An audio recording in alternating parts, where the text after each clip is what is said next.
Uh, Assalamualaikum warahmatullahi wabarakatuh. Sebelumnya perkenalkan, nama saya Muhammad Abdul Farhan Zikrillah, mahasiswa UIN Sunan Gunung Jati, jurusan Manajemen Haji dan Umroh dari Prodi Dakwah. Di samping saya ada Muhammad Fawaz, sama juga mahasiswa UIN Bandung, Fakultas Dakwah, Prodi Manajemen Haji dan Umroh. Kita berdua ingin mengajukan beberapa pertanyaan kepada Kakak Zaid selaku seseorang yang pernah melakukan ibadah haji tentang pengalamannya. Sebelumnya saya minta izin untuk pertemuan ini kita akan record dan upload di YouTube untuk keperluan tugas bahasa Arab. Oke, langsung kita mulai aja ya. Pertanyaannya akan langsung ditanyakan oleh Ananda Fawaz. Silahkan. Baik. Assalamualaikum warahmatullahi wabarakatuh. Sebelumnya kami ucapkan terima kasih kepada Kak Zaid yang telah bersedia kami wawancarai untuk kedua kalinya. Maaf kemarin nggak ke record, nggak ada suaranya record. Oke, langsung saja untuk pertanyaan yang akan kami ajukan, yaitu pertanyaan pertama, kapan Kak Zaid itu melaksanakan ibadah haji? Bismillahirrahmanirrahim. Assalamualaikum warahmatullahi wabarakatuh. Waalaikumsalam warahmatullahi wabarakatuh. Untuk pertama kali berangkat haji itu alhamdulillah pada tahun 2019 atau 1440 Hijriah. Ya, itu terakhir kali keadaan normal sebelum Covid.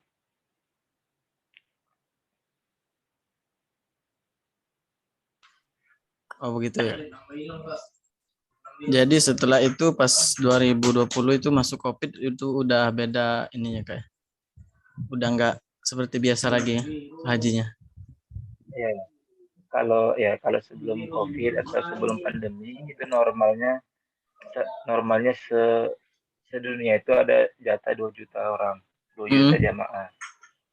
Kalau pandemi kan cuma ratusan ribu. Nah sekarang juga yang terbaru ini cuma 1 juta, setengah dari 2 juta kemarin. Oh iya. Normalnya 2 juta kalau biasanya. Pertanyaan yang berikutnya Kak ya. Ketika pas mau berangkat haji itu apakah Kakak udah punya modal bahasa Arab atau belum Kak gitu? Alhamdulillah kami karena alumni pesantren itu sudah ada bekal bahasa Arab dari sekolah sebelumnya. Jadi bisalah komunikasi sama lain dengan menggunakan bahasa Arab. Jadi dulu itu Kakak udah bermodal karena udah alumni pesantren ya Kak? Jadi ya, udah bisa lah. Udah lihai berarti. Ya, karena kan kalau kita kelas internasional itu harus punya modal 2 bahasa. Kalau nggak bahasa Inggris, bahasa Arab. Nah, alhamdulillah kita udah punya modal bahasa Arab. Karena kan kalau negara Islam kebanyakannya negara Arab. Jadi alhamdulillah sudah bisa berbahasa Arab.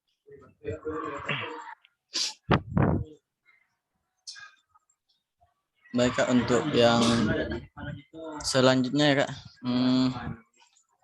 pas Kakak haji itu gimana cara Kakak berkomunikasi pas bertemu sama orang selain orang Indonesia gitu, cara berkomunikasinya selain berkomunikasi selain bahasa Arab gitu Kak, yang nggak ngerti bahasanya gitu, gimana cara berkomunikasinya? Iya, kalau yang nggak pakai bahasa Arab ya Timur Tengah dan lain sebagainya itu kan bisa kita ngomong pakai bahasa Arab. Ya walaupun belum mahir-mahir banget. Terus kalau yang negara-negara Barat atau Eropa itu kan bisa pakai komunikasi pakai bahasa Inggris walaupun nggak nggak selancar bahasa Arab kan. Nah, adapun untuk negara yang bahasanya bukan bahasa Arab, bukan bahasa Inggris, atau mereka tidak bisa bahasa Arab, tidak bisa bahasa Inggris, itu kadang kita komunikasinya pakai bahasa isyarat aja.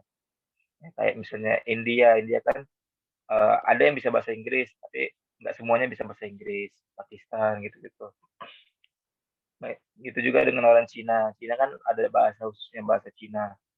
Nah, jadi kadang kalau kita komunikasi dengan mereka itu pakai bahasa isyarat.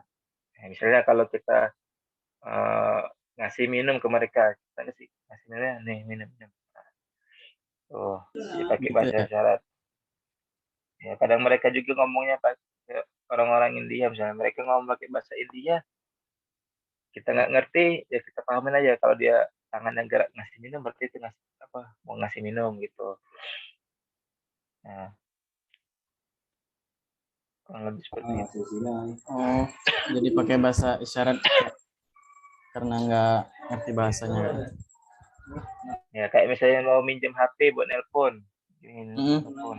Nah, itu Hmm. bahasa isyarat, bahasa tubuh namanya, bahasa tubuh. Kurang lebih gitu dari pengalaman kakak sendiri ya. Ya, Oh, baik kalau gitu. walaupun kadang apa yang kita, walaupun kadang apa yang kita pahami, apa yang kita kira itu maksudnya itu salah rupanya. Oh, Tuh, beda ya, beda ini, beda maksud gitu. beda maksud. Itu namanya kan sama-sama kekurangan cara komunikasi, kurang paham. Baik Kak, untuk pertanyaan yang terakhir. Pengalaman apa saja gitu yang kakak peroleh setelah melaksanakan ibadah haji? Ya, kalau kita berhaji itu kan kita ketemu dengan banyak orang dari berbagai negara. Ada dari Eropa, dari Afrika, dari Asia, dan lain-lainnya kan.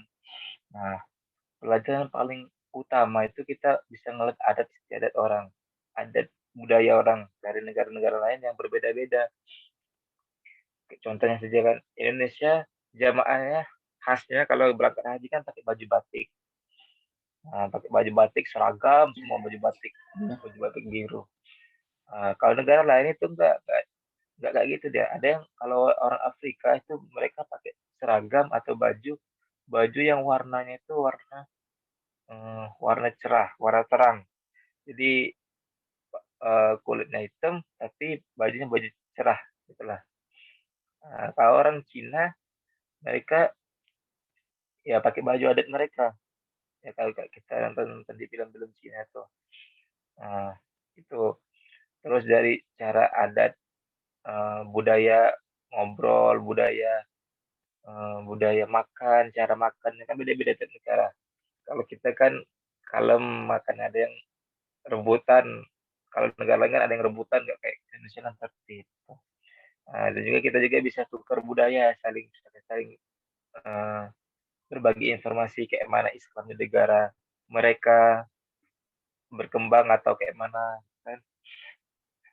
Apalagi negara-negara yang minoritas kayak Cina, Thailand gitu-gitu yang nggak sebanyak kita yang mayoritas ini. Dan juga kita juga nanti ketika haji yang kami dapat itu kita bisa melihat orang-orang yang benar-benar sungguh-sungguh ibadahnya. Jadi ibaratnya mereka ibadah totalitas sungguh-sungguh tadi kan. Ada yang ketika berdoa, ketika tawaf, ketika wukuf di Arafah itu sampai nangis keluar air mata gitu kan. Karena saking sungguh-sungguhnya mereka. Ada yang cuman ketawa ketiwi, ngobrol, nggak selesai ngobrol di Arafah dari pagi, dari siang sampai malam ngobrol aja terus. Nah, ada juga yang tidur aja kan salah. Nah, ya nanti kita juga bisa lihat orang-orang yang eh, berjuang, berkorban, karena kan haji itu beda-beda. Ada yang hajinya VIP, ada haji yang ekonomi. Jadi fasilitasnya beda-beda. Ada yang di tendanya dapat AC, ada yang kipas, Nah, itu kan termasuk termasuk perjuangan yang berat ya. Ada yang orang dapat mobilnya bagus, busnya bagus, ada yang nggak bagus. Ada malah yang kita lihat nanti dia eh, nyewa motor. Jadi kalau kita dari Arafah itu ke Muzdalifah malam-malam itu ada ojek motor. Nah, yang kami pernah lihat itu ada anak laki-laki yang muda sekitar umur 20-an, itu dia naikin ibunya ke motor itu. Jadi kan itu kan mahal biayanya 500.000 ya, karena ibunya mungkin karena si anak itu pengen ibunya eh, baik-baik aja terus nyaman, makanya dia sewa motor itu. Jadi kita lihat perjuangan orang beda-beda ketika haji itu. Tuh. Dan juga di sana juga solidaritas kita sama orang Muslim itu sangat kental, sangat nampak sekali. Misalnya aja kan kalau kita di Arafah itu kan haji kan puncaknya musim panas. Jadi ketika di Arafah kan orang pada keluar semua dengan di tenda ke Padang Arafah ke Jabal Rahmah. Nah, nanti kita ke perjalanan banyak orang-orang ngasih minum, bagi makan gitu kan. Karena panas banget, bagi payung ya. Tuh. Jadi mungkin itu aja dulu ceritanya.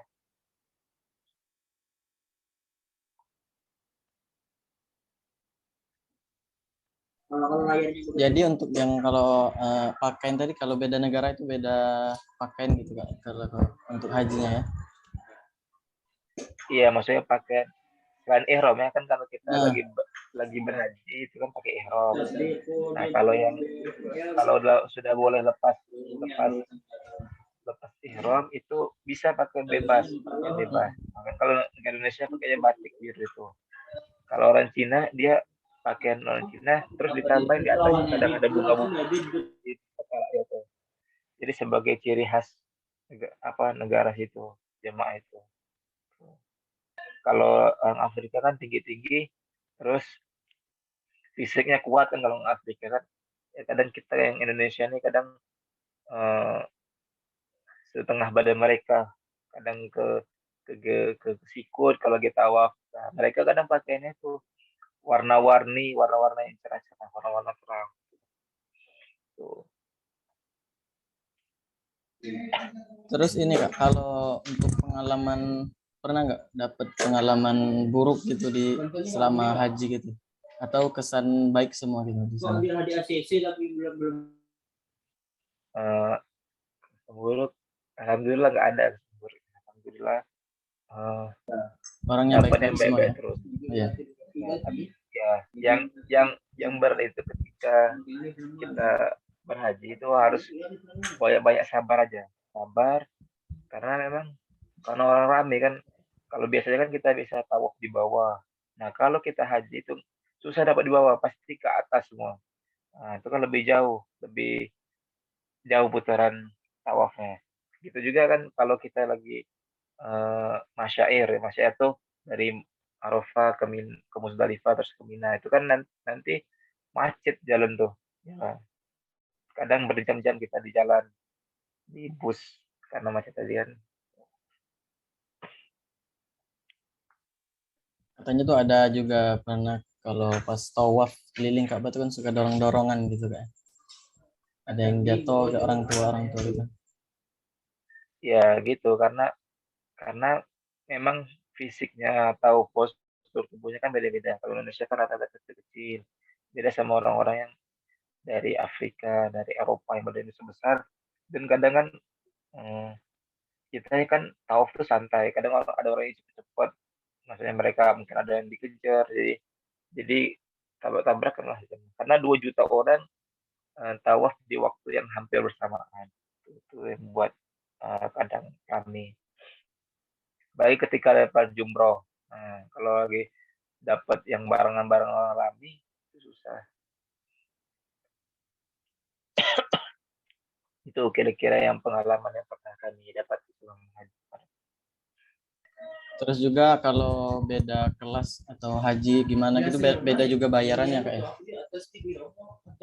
Nah, Ada juga haji plus beda. plus kan itu. Ada namanya haji plus plus Ya, kalau nggak salah mendengar. Kalau Ya, kakak sendiri tuh haji yang gimana kak? Haji biasa kayak orang-orang gitu apa gimana? ya kalau kami di sini kan karena mukim di sini itu kan ikut travel dari Saudi. Nah, travel dari Saudi itu rata-rata dia dekat dengan VIP. Jadi di Minanya dapat kasur, dapat bantal gitu-gitu, makannya langsung di dalam catering di dalam itu. Terus ada fasilitas AC dan lain-lainnya. Dan dekat juga sama Jamarot yang untuk ngantar jumroh. Jadi kalau bedanya haji VIP dengan haji biasa itu biasanya nah kita dapat itu yang jauh dari Jamarot itulah yang bukan VIP. Yang jauh dari Jamarot. Kalau yang dekat sama Jamarot itu VIP rata-rata haji plus haji furoda itu. Jadi semakin dekat dengan Arafah dengan Jamarot semakin mahal harganya. Tuh. Jadi Mina ke Jamarot kan kalau kita kan setiap tanggal setiap tanggal 11 12 itu kan melempar. Nah, jadi kan kalau melempar jumroh. Jadi kalau orang yang eh, tenda Minanya itu dekat Jamarat itu enak. Kalau yang jauh kan susah dia pergi jauh, pulang juga jauh mau ke tendanya. Tuh. Dan itu kerumunan sama orang-orang ramai. Tuh. Ya kayak kejadian lempar jumroh itu kan kadang orang lemparnya kan karena rame. Jadi dari jauh kadang nggak nyampe masuk Karena dalam orang lubang lain itu. gitu. Ya karena di depan kita itu salahnya. Oh begitu jadi. Iya. Oke baik kak. Kalau gitu mungkin cukup. Udah sampai sini aja pertanyaan dari kami. Terima kasih atas ketersediaannya diwawancara oleh kami kak. Mohon maaf mengganggu waktunya juga. Untuk di sana sekarang jam berapa kak? Kalau di Indonesia ini jam setengah 10. Jam 5:30 sini. Oh belum buka ya? Ya. Ya udah untuk ditutup oleh saudara Farhan Sikrila. Persilakan.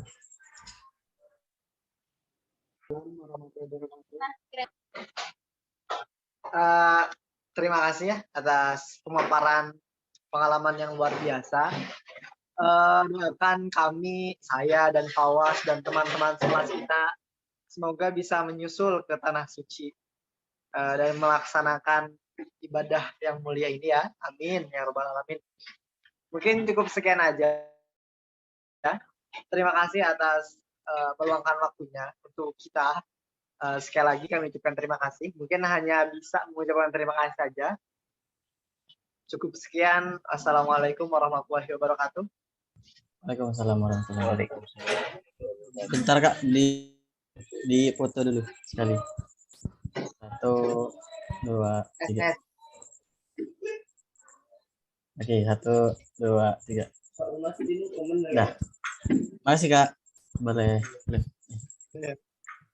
Tadi nggak. Ya. Assalamualaikum warahmatullahi wabarakatuh. Hamdan wa syukran lillah, salatan wa salaman ala rasulillah wa ala alihi wa sahbihi wa mawala wa ba'du. Tayyib, sa'ashrahu lakum hasilatu min muqabalatina ma'a Al-Hajj Muhammad Zaid.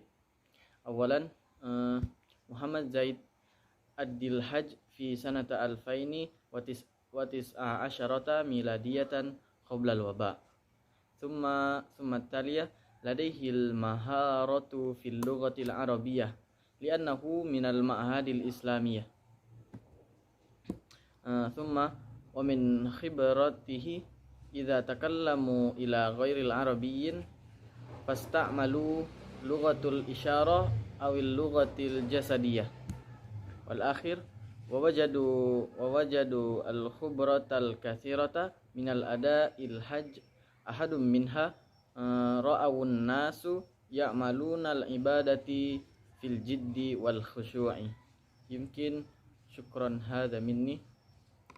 Assalamualaikum warahmatullahi wabarakatuh.